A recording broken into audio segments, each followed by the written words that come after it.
എതിരാളിയെ നേരിടാൻ മറ്റൊരെതിരാളിയുടെ പക്ഷം ചേരുന്നതോ അവരെ നമ്മുടെ പക്ഷത്ത് ചേർക്കുന്നതോ ആണ് സമാശ്രയം. ഭാരതീയ രാജനീതിയിൽ ഭൂതകാലങ്ങളിൽ ഒരുപക്ഷെ ഏറ്റവും കൂടുതൽ വിസ്മരിക്കപ്പെട്ടു പോയ രാജതന്ത്രം ഇതായിരിക്കാം.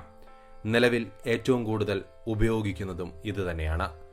ഇന്ത്യയേക്കാൾ എന്തുകൊണ്ടും ശക്തനാണ് നിലവിൽ നമ്മുടെ അയൽ രാജ്യമായ ചൈന. ചൈനയുടെ ലക്ഷ്യം ലോകം മുഴുവനായിട്ടുള്ള സാമ്രാജ്യ വ്യാപനവും അധീശത്വവുമാണ്. അതിനവർക്ക് ലോകത്ത് ഭീഷണിയായി നിലനിൽക്കുന്ന 4 രാജ്യങ്ങളെ ഇന്ന് ലോകത്തുള്ളൂ: അമേരിക്ക, ജപ്പാൻ, റഷ്യ, പിന്നെ ഇന്ത്യ. സൈനികമായും നയതന്ത്ര തലത്തിലും അപ്രതീക്ഷിത സാമ്പത്തിക കുതിപ്പിലും ചൈനയ്ക്ക് ഭീഷണിയായി മാറാൻ സാധ്യതയുള്ള അതിലേക്കുള്ള യാത്രയിലാണ് എന്ന് ചൈനയ്ക്ക് പോലും അറിയാവുന്ന ഒരേയൊരാൾ ഇന്ത്യ മാത്രമാണ് ഈ ലിസ്റ്റിൽ. ഇന്ത്യക്ക് ചുറ്റുമുള്ള രാജ്യങ്ങളെ കടക്കണിയിൽപ്പെടുത്തി അവിടെ അധികാരം സ്ഥാപിച്ചെടുക്കുന്ന ചൈനയ്ക്ക് സമ്പത്തിന്റെ തിളക്കവും കയ്യൂക്കിന്റെ കരുത്തുമുണ്ട്. കയ്യൂക്കിൽ നമുക്കാണ് മുൻകൈയെങ്കിലും സമ്പത്തിൽ ചൈനയ്ക്കാണ് മുൻകൈ. സമ്പത്തില്ലെങ്കിൽ ശക്തിക്ക് വലിയ പ്രാധാന്യമില്ല. ഇല്ലെങ്കിൽ ഈ ശക്തി കൊണ്ട് നമുക്ക് ആ സമ്പത്ത് അവരുടെ കയ്യിൽ നിന്നും എടുക്കാൻ സാധിക്കണം. ചൈനയ്ക്കെതിരെ സമാശ്രയമാണ് ഏറ്റവും മികച്ച തന്ത്രം. നിലവിൽ ഇന്ത്യ ആ രാജതന്ത്രം ഉപയോഗിച്ച് ചൈനയ്ക്ക് നൽകിയ ഏറ്റവും മികച്ച അടിയാണ് ചാബഹാർ തുറമുഖം. ഇറാൻ എന്ന രാജ്യത്തിന്റെ ഒരേ ഒരു ഡീപ് സീ പോർട്ടാണ് ചാബഹാർ. 2003 വാജ്പേയി ഭരിക്കുമ്പോഴാണ് ചാബഹാർ തുറമുഖത്തിന് വേണ്ടിയുള്ള ചരടുവലികൾ ഇന്ത്യ ആദ്യമായി തുടങ്ങുന്നത്. ചർച്ചകൾക്ക് സമ്മർദ്ദം നൽകാൻ അമേരിക്ക തുടക്കം മുതലേ തന്നെ ശ്രദ്ധിച്ചിരുന്നു. അതുകൊണ്ട് തന്നെ അടുത്തൊരു നീക്കം സംഭവിക്കാൻ ഒരു ദശാബ്ദം കഴിഞ്ഞു.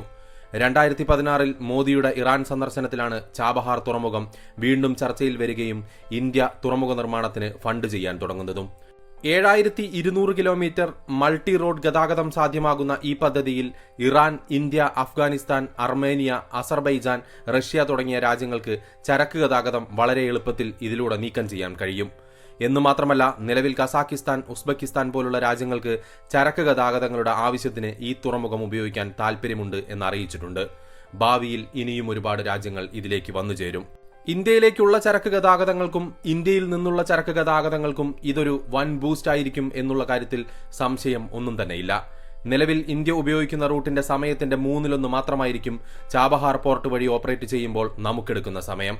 അഫ്ഗാനിസ്ഥാനിലെ പ്രധാനപ്പെട്ട നഗരങ്ങളായ ഹീരത്ത്, കാണ്ഡഹാർ, കാബൂൾ, മസർ ഇ ഷെരീഫ് എന്നിവിടങ്ങളിൽ ഈ പദ്ധതി വഴി ഇന്ത്യക്ക് റോഡ് മാർഗം ബന്ധിപ്പിക്കാൻ കഴിയും. ചുരുക്കത്തിൽ ഏഷ്യയുടെ സാമ്പത്തിക മേഖലയിൽ സംഭവിക്കാൻ പോകുന്ന വലിയ മാറ്റമാണ് ഈ തുറമുഖം. ഏതാനും ദിവസങ്ങൾക്ക് മുന്നെയാണ് ഈ തുറമുഖത്തിന്റെ പൂർണ്ണമായ നിയന്ത്രണവും ഇന്ത്യ ഏറ്റെടുത്തത്. അതിന്റെ കരാർ ഇറാനുമായി ഒപ്പുവെക്കുകയും ചെയ്തു. പാകിസ്ഥാൻ അധിനിവേശ കാശ്മീരിൽ കൂടി ചൈന നിർമ്മിച്ചു വരുന്ന ഗ്വാദർ തുറമുഖത്തിനും ബെൽറ്റ് റോഡ് പദ്ധതിക്കും ഇത് വലിയൊരു അടിയായി മാറും. ചൈന ദീർഘകാലമായി ചാബഹാറിനു വേണ്ടി ഇറാനോട് ചർച്ചകളിലായിരുന്നു. 400 ബില്യൺ ഇത് മുന്നിൽ കണ്ട് ഇറാനിൽ ചൈന ഇൻവെസ്റ്റ് ചെയ്തിട്ടും ഇന്ത്യ ചാബഹാർ തുറമുഖം കൈക്കലാക്കിയെന്നത് അവർക്ക് അസ്വസ്ഥതയും നടുക്കവും തന്നെയായിരിക്കും. ചാബഹാർ ഇന്ത്യ ഓപ്പറേറ്റ് ചെയ്തു തുടങ്ങിയാൽ മധ്യേഷ്യ, റഷ്യ തുടങ്ങിയ രാജ്യങ്ങളിലേക്കുള്ള ഏറ്റവും എളുപ്പ റൂട്ടുകളിലൊന്ന് ഇന്ത്യക്ക് സ്വന്തമാകും. മറ്റ് 2 പാകിസ്ഥാൻ വഴിയും അഫ്ഗാനിസ്ഥാൻ വഴിയുമാണ്.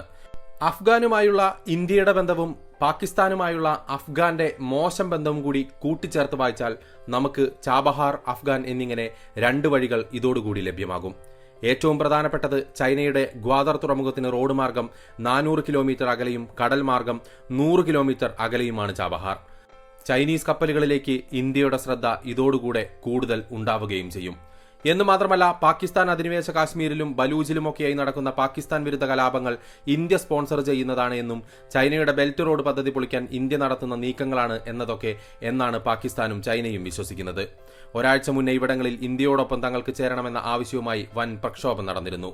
ഇതുവരെ മധ്യേഷ്യയിലേക്കും അഫ്ഗാനിസ്ഥാനിലേക്കും ഇന്ത്യയിൽ നിന്ന് ചരക്കുകൾ എത്തിക്കാൻ കൂടുതലും ആശ്രയിച്ചിരുന്നത് പാകിസ്ഥാനിലൂടെ കടന്നുപോകുന്ന റോഡായിരുന്നു. അതിന് പാകിസ്ഥാന്റെ അനുമതിയും ആവശ്യമായിരുന്നു. പലപ്പോഴും ഇന്ത്യയും പാകിസ്ഥാനും തമ്മിലുള്ള ബന്ധം സംഘർഷഭരിതമാകുന്ന ഘട്ടങ്ങളിൽ ഈ അനുമതി നിഷേധിക്കപ്പെട്ടിട്ടുമുണ്ട്. ഇനി അതിന്റെ ആവശ്യമില്ല എന്നതാണ് ഈ തുറമുഖം ലഭിച്ചതിന്റെ ഏറ്റവും തന്ത്രപ്രധാനമായ പ്രാധാന്യം. ഇന്ത്യയുടെ അന്താരാഷ്ട്ര നോർത്ത് സൗത്ത് ട്രാൻസ്പോർട്ട് കോറിഡോറായി ചാബഹാർ തുറമുഖം മാറും. ഇവിടെ നിന്ന് ചരക്കുകൾ കടൽ, റെയിൽ, റോഡ് മാർഗം ഇറാൻ, റഷ്യ, മധ്യേഷ്യ, യൂറോപ്പ് എന്നിവിടങ്ങളിലേക്ക് കൊണ്ടുപോകാനാകും. കരമാർഗം സാധനങ്ങൾ കൊണ്ടുപോകുമ്പോഴുണ്ടാകുന്ന ചെലവ് കപ്പൽ മാർഗമാകുമ്പോൾ ഏതാണ്ട് 60% കുറയുകയും ചെയ്യും. ചരക്ക് കടത്തിനു വേണ്ടിവരുന്ന സമയത്തിന്റെ കാര്യത്തിലും 50% കുറവാണ് പ്രതീക്ഷിക്കപ്പെടുന്നത്. ഇന്ത്യ ചാബഹാർ തുറമുഖം ഏറ്റെടുത്തതുമായി ബന്ധപ്പെട്ട് അമേരിക്കയുടെ പ്രതികരണം വളരെ മോശമായിരുന്നു. ഇന്ത്യക്ക് മേൽ ഒരുപക്ഷെ ഉപരോധത്തിന് വരെ സാധ്യതയുണ്ടെന്ന ഭീഷണി വരെ അമേരിക്ക നടത്തിക്കഴിഞ്ഞു.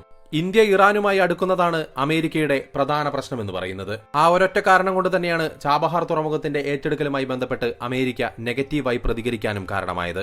പക്ഷേ കേന്ദ്ര സർക്കാരോ ഇന്ത്യയോ ഇതിൽ നിന്ന് പിന്നോട്ട് പോകില്ല എന്നുള്ള കാര്യം 100% ഉറപ്പാണ്. കാരണം മധ്യ ഏഷ്യയിലേക്കുള്ള ഇന്ത്യയുടെ ചരക്ക് നീക്കം 10 മടങ്ങ് വർദ്ധിക്കാനും ചാബഹാർ തുറമുഖം വഴിയൊരുക്കും.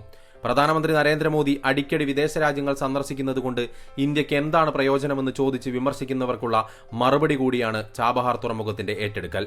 ഇന്ത്യൻ മഹാസമുദ്രത്തിൽ ആധിപത്യം സ്ഥാപിച്ച് ഇന്ത്യയെ സമ്മർദ്ദത്തിലാക്കുകയാണ് ചൈനയുടെ ലക്ഷ്യം. പാകിസ്ഥാനിലെ ഗ്വാദർ, ശ്രീലങ്കയിലെ ഹാമ്പൻ തോട്ട തുറമുഖങ്ങളുടെ നിയന്ത്രണം ചൈനയ്ക്കാണ്. വ്യാപാര ആവശ്യത്തിനാണ് കരാറെങ്കിലും ചൈനീസ് ചാരക്കപ്പലുകൾ ഈ തുറമുഖങ്ങളിൽ ചുറ്റിത്തിരിഞ്ഞ് ഇന്ത്യയുടെ പ്രതിരോധ നീക്കങ്ങൾ നിരീക്ഷിക്കുന്നത് പതിവാണ്. ഇതിനെല്ലാമുള്ള ശക്തമായ ഒരു മറുപടിയായി ചാബഹാർ തുറമുഖത്തിന്റെ ഭാവി വികസനം ഉരുത്തിരിയുമെന്ന് നമുക്ക് പ്രതീക്ഷിക്കാനായിട്ട് പറ്റും.